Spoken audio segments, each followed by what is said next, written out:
It's 18th of November 2009. I'm John Naylor from channelwhitsunday.com. I'm very lucky today to be joined by the Honourable Member for Southport, the Minister for Tourism and Fair Trade, Peter Lalor. Thanks for your time. My pleasure, John. Yeah. Now, you're out and about this week. What's this all about? Well, it's part of my education, I suppose, and part of my job as Minister for Tourism to get around the regions and to see exactly what's happening, what problems the stakeholders are being confronted by. And generally just to find out what's going on. And it's great to be in a place like this with weather like this, and Airlie Beach is just a wonderful place. Yeah, no, we're truly blessed. There's no question about that. Now, you when we caught up yesterday, you mentioned about how you travelled the Queensland coast all those many years ago as a hitchhiker. How does it contrast then to today? Obviously a great transformation. Well, we're going back to 1968, which is... the year of my birth. Yeah, well, there you go. 40. You must be 41 then.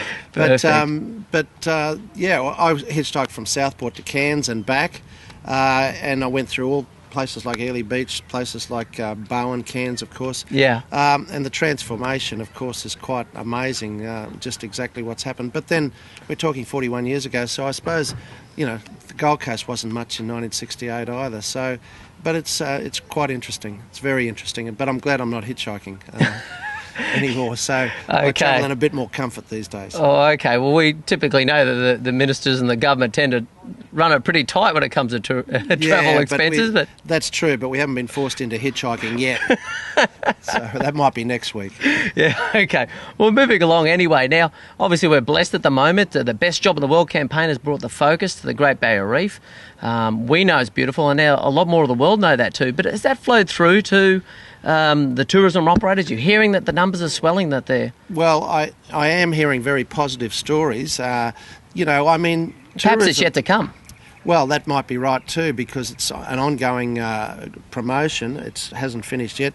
Ben Southall's here in his official part as the caretaker of the Whitsunday Islands till the end of the year, as you know, and there'll be follow-up promotions by Tourism Queensland on that too.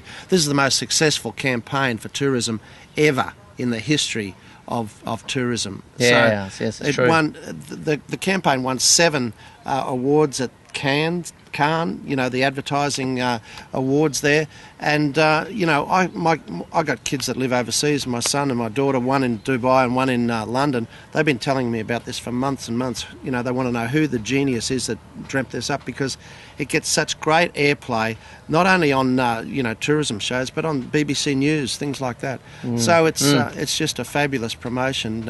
And it is translating into bookings and makes especially the islands, the Whitsunday, Queensland generally, very well known overseas. So it's estimated that it's worth in excess of $300 million, and it only cost about $2 million. So it's a great investment by Tourism Queensland and by the Bligh government.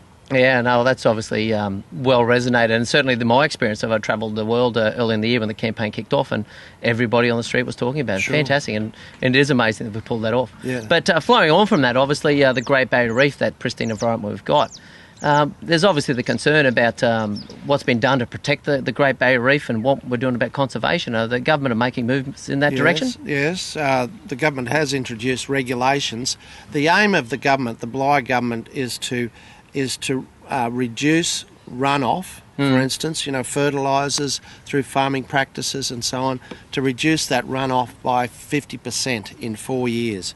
So that's quite aggressive in terms of change of practices then, isn't it? Well, it is. And I mean, if we're going to preserve the reef in its pristine form that it is in, then we are going to have to be aggressive about it. And it's, and practices do have to change. Farming practices have to change.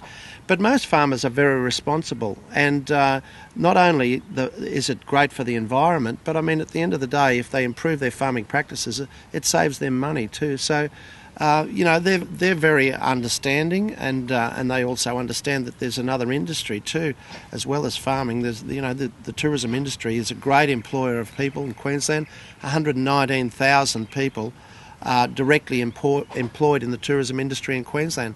So that's a critical industry for our economy. Yeah, that's great. And of course, I mean, there's little doubt the Great Barrier Reef is probably our most valuable natural asset. Absolutely. By a long way. Yeah. Okay. Now, what else is the government doing for tourism generally? Well, the Bligh government committed an additional $36 million for the promotion of tourism. That's over 3 years. So it's an additional $12 million per year. We're into the first year of that. That's in addition to, it's about $120 or $130 million anyway that is committed through Tourism Queensland to promoting tourism in Queensland. So it's a fairly significant increase in funding by the Bligh government, and especially in these economic circumstances. But we understand that it's such a critical part of the economy that, and it is a part of the economy that can be, pumped up fairly quickly. So, that those sort of promotions that we do, bonus break promotions, and all sorts of, combined with the industry, and that way the industry's dollars also in promotions go a lot further when they're combined with government dollars. Yeah, okay, well that's fantastic. And just in wrapping up, I mean, $36 million, do you think there's anything we can do for Arachula? I mean, you're noted as having concerns about the emptiness of our Arachula letterboxes.